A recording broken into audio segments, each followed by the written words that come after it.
Et on termine cette douce, presque estivale émission en vous parlant données en ligne. Un sujet mené lors d'une conférence hier midi à la Maison des Assos. Alex, tu y étais, salut. Salut. Alors que les actions en bourse du grand F bleu étaient encore en train de chuter hier, avait lieu à la Maison de l'Association une conférence intitulée « Mes données en pâture sur Internet ». Organisée par l'association Bug et animée par son cofondateur Régis Le Guenec, également coach en transformation numérique et en cybersécurité, cette conférence avait pour but de nous rendre compte de ce que font les grandes entreprises avec nos données. L'actualité récente des affaires Facebook et de Cambridge Analytica a pu animer la discussion pendant un moment, puis l'animateur a fini par conseiller l'Assemblée sur les bonnes habitudes à prendre en ligne. Après la conférence, j'ai pu discuter avec Régis Le Guenec et revenir sur certains points abordés. Quand on parle de données, on parle de quoi précisément ? Alors, quand on parle de données personnelles, on peut parler en effet par exemple du nom, du prénom, de la date de naissance, de l'adresse email, mais également l'adresse IP qui est devenue depuis peu notamment une donnée personnelle et qui permet en gros d'identifier de façon précise à travers ces données une personne physique. Et pourquoi c'est important de protéger ces données ? C'est son intimité numérique. Donc à travers l'exploitation et l'analyse des données personnelles, on peut en tirer un profil psychologique et anticiper certains comportements. Et on l'a bien vu avec l'affaire Cambridge Analytica en ce moment que notre démocratie et la politique, à travers ces technologies, peuvent être mises en danger. Est-ce que la solution serait de supprimer Facebook ? On a vu quelques mouvements sur les réseaux sociaux, hashtag delete Facebook. Est-ce que ce serait ça la solution ou on a d'autres moyens de se défendre de l'exploitation de nos données ? Déjà, c'est de faire attention aux données qu'on diffuse en effet sur les réseaux sociaux. Éventuellement, partir du principe que si elles devenaient publiques, ça ne serait pas forcément un drame en termes d'intimité. En effet, on peut aussi vivre sans Facebook. Ce n'est pas forcément évident. Ce mouvement Delete Facebook, je crois qu'il y a à peine 1% de gens qui, sur Facebook, ont supprimé leur compte.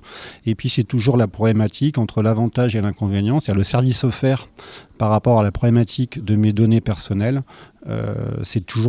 Ils arrivent toujours à apporter un service à valeur ajoutée qui nous font oublier les inconvénients et notamment le pillage et la récolte de nos données. On peut avoir le total contrôle encore sur nos données à l'ère des réseaux sociaux ? Alors sur les réseaux sociaux, à nouveau, de faire attention à ce qu'on publie, parce que de toute manière, à partir du moment où vous publiez sur les réseaux sociaux, vous restez le propriétaire, mais vous accordez des droits d'exploitation de vos données. Donc ça, c'est un premier problème. Ensuite, avec certains outils, on est capable de récupérer des données personnelles sans même parler de piratage. Et puis, en effet, après, il y a des bonnes pratiques pour au moins les protéger. Utiliser notamment un VPN quand on est connecté par exemple à une borne Wi-Fi publique, se concentrer sur des sites en HTTPS par exemple, utiliser en effet des petites extensions, des petits add-ons pour désactiver certains cookies un peu intrusifs. Il y a un paquet de solutions, c'est en effet une agglomération de comportements ou d'outils qui font qu'on essaye de faire au mieux. Durant la conférence, vous avez pu expliquer que les normes européennes n'étaient pas les mêmes qu'aux États-Unis. Vous avez parlé du GRPD. Est-ce que vous pouvez nous expliquer ce que c'est le GRPD ? Donc en fait, c'est un nouveau règlement européen qui entre en vigueur le 25 mai 2018.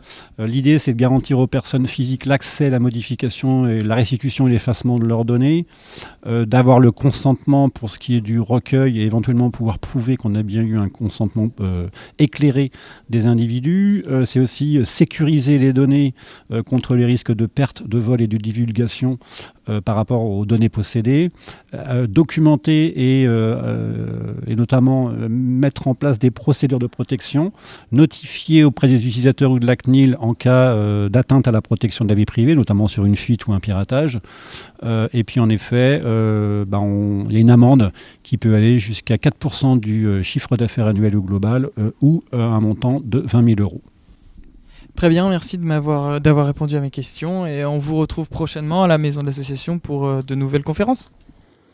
Prendre conscience que sur Internet, nous sommes autant des consommateurs que des marchandises. Régis Le Guenec a pu le rappeler à de nombreuses reprises durant son intervention. Si c'est gratuit, c'est que c'est nous le produit. Et évidemment, cela n'échappe pas à la plupart de nos réseaux sociaux. Si le sujet vous intéresse, je vous invite à faire un tour aux prochaines conférences organisées par l'association Bug, notamment la prochaine qui devrait développer le règlement européen en matière de données. Merci à toi Alex pour ce petit compte rendu et pour